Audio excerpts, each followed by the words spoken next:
Hello, friends, fiends, and fellow UBTubers, and welcome to episode 697 of the Daily Comic and Collectible.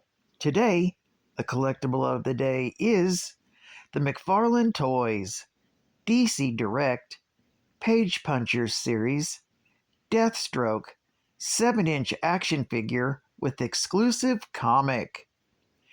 Deathstroke is the world's greatest assassin. Stalked by an unseen foe, Slade Wilson is confronted by his own troubled past and challenged to reinvent himself before he loses everything and everyone in his life. Can Deathstroke be redeemed, or will his addiction to violence destroy him? This incredibly detailed 7-inch scale figure of McFarlane Toys and DC Direct's Deathstroke is designed with ultra articulation, featuring over 22 points of articulated movement for a full range of posing and displaying in your DC collection. Deathstroke features intricate details with hand-painted deco, and even includes an exclusive reprint of Deathstroke Rebirth, issue number 1. The comic this figure was directly inspired by. Accessories include the 7-inch scale figure of Deathstroke itself, 3 melee combat weapons, 2 interchangeable head sculpts, 1 masked and 1 unmasked, and a display base. Also included is a Deathstroke art card with figure photography on the front and biography on the back. This figure comes in a page punch blister card package and was released by DC Direct and McFarlane Toys. Now, the comic of the day is Batman, Volume 3, issue number 92, with a cover date of August 2020, with story by James Tynion IV, art by Gillum March, and cover by Yasmin Putri.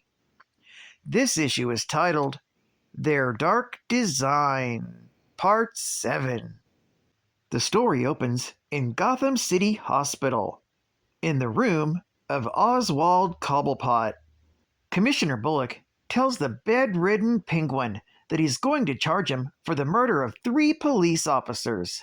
However, the Penguin says he was kidnapped and his own men were murdered, denying the charge. He then tells the Commissioner that he'd like to press charges against Deathstroke. Unfortunately, knowing that he has no proof that Penguin murdered those men, the Commissioner threatens to find something that he can charge Cobblepot with.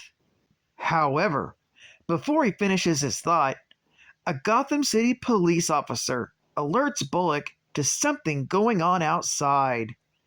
Gotham City is lit up in green. Every screen across Gotham is suddenly hijacked by the Riddler, who is broadcasting his latest game for Batman to play. It turns out to be a massive crossword puzzle, and Gotham City is the board. All major roads and streets across Gotham City have been blocked until Batman can answer the appropriate crossword questions correctly. If he answers wrong or tries to cheat, the Riddler detonates a bomb hidden somewhere in the city. Batman, who was recently bruised and beaten from his fight with Deathstroke, signals Lucius Fox to trace the Riddler's location. Lucius says he's on it, but he's making things difficult. However, the Riddler responds by cutting off all communication channels, leaving Batman to fend for himself. Meanwhile, beneath Gotham City, Harley Quinn and Catwoman make their way through the sewers. As they near the secret entrance Catwoman is looking for, they're descended upon by more of the designer's zombified Gotham City Police Department officers. Back above ground, Batman and Deathstroke team up to battle more of the designer's zombified police force. They head down to the subway system against the Riddler's protests. Batman then answers Riddler's crossword puzzle questions while they wait for a train to arrive. Suddenly, a bat train arrives, and Deathstroke and Batman board it to head off to parts unknown. Riddler curses Batman, However, Batman tells him that this wasn't prohibited in the rules, so he can still play Nigma's game. Meanwhile, outside the secret entrance in Gotham City's sewer system, Catwoman tells the hologram of the Underbroker to let her into the facility amidst an onslaught of the designer's goons. She reminds the Underbroker that she's a member in good standing and that Harley is a guest of hers who should be welcomed as well. The Underbroker then lets them in. However, he informs them that there may be a conflict of interest. After arriving inside the facility that's been overtaken by Joker's goons, a figure emerges from behind this henchman, and this is the first true introduction to Punchline, Joker's newest partner. It turns out that Punchline is here to rob the same bank that Catwoman and Harley are after. Harley and Punchline banter before a fight breaks out. In the maelstrom, the Underbroker flees. However, Catwoman pursues him, catching him with her whip. She leans in close to the Underbroker and threatens him until he agrees to do as she asks. Meanwhile, back over the airways, the Riddler is screaming that Batman is cheating somehow. Batman then suddenly appears behind him, and when Riddler asks how Batman knew where he was broadcasting from, Bruce only says that he recognized the room. Batman then puts both Riddler and Deathstroke to sleep before turning his attention to the other person in Wayne Manor. That is when the designer confirms that he knows the Batman's true identity, addressing him as Bruce, and then tells him they're going to have a talk, and then the designer is going to kill him. This story is concluded in The Batman, issue number 93. Geek Fact: this issue is a key issue, featuring the first appearance of the Underbroker. Also, Punchline's real name is revealed, Alexis K. It's also her second full appearance and her first cover appearance. And finally, it's the first meeting of Harley Quinn and Punchline. Bonus Geek Fact: Harlan Graves is a professional businessman and lawyer in Gotham City, who also runs a bank for criminals as the masked villain called the Underbroker. Harlan Graves was a senior partner at the prestigious firm called Graves, Willock, and Crane. Under the alias of the Underbroker, Harlan led an underground financial institute that acted as a bank for the criminal underworld of Gotham City. He also served as a broker for criminals, coordinating with Gotham's crooks and allowing them to store their cash by transferring it to hedge funds, hiding it alongside money of other rich people. Also, somehow, the Underbroker even managed to keep his establishment, called the Underbrokerage, a secret from Batman himself. Advertising ad fact. Batman.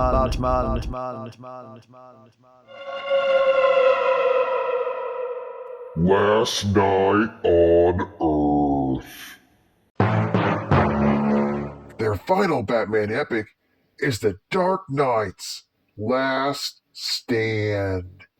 Written by Scott Snyder and illustrated by Greg Capullo. Snyder and Capullo love upping the ante with every outing. Paste Magazine. Last Night on Earth may well be Snyder and Capullo's finest achievement. IGN. An over-the-top swan song. Newsarama. Buckle up for the Gospel of Batman, baby! AIPT. DC Black Label collects the full 3-issue miniseries, plus loads of bonus content coming in April. You take the good, you take the bad, you take them both, and there you have the final geek fact. The final geek fact. It takes a lot to get them right. To get them geek facts right. The designer was a mysterious masked criminal mastermind during the 20th century who became a legend in the criminal underworld for his minutely thought-out plans. His infamy led him to Gotham City, and in a roundabout way, he became an enemy of the Batman. The designer came into conflict with the genius detective, Cassandra Wycliffe Baker. As Cassandra repeatedly spoiled his plans, however, the designer realized he needed to be smarter with his plans, so their complexity grew. However, he would still fail to beat his enemy. After 20 years of the rivalry, he realized he needed a foolproof plan that his opponent could never beat, and worked on an infallible grand plan for a year. When he succeeded at making one, it was the first time he took on the identity of the designer. The plan worked as expected, causing Cassandra a massive amount of humiliation and terror, which made him go into retirement. So at the age of 60, the designer had become a criminal legend reputed for being able to pull off anything, and also created a chemical that allowed him to make corpses act per his wishes, like a voodoo zombie. However, the designer ended up being shot by the Joker in the back of the head. Many years later, the Joker decided to have a final war with Batman when Superman decided to reveal his identity to the world. For this purpose, he dug up the designer's corpse and used the man's own resurrection formula on it to make everyone believe the criminal mastermind was still alive.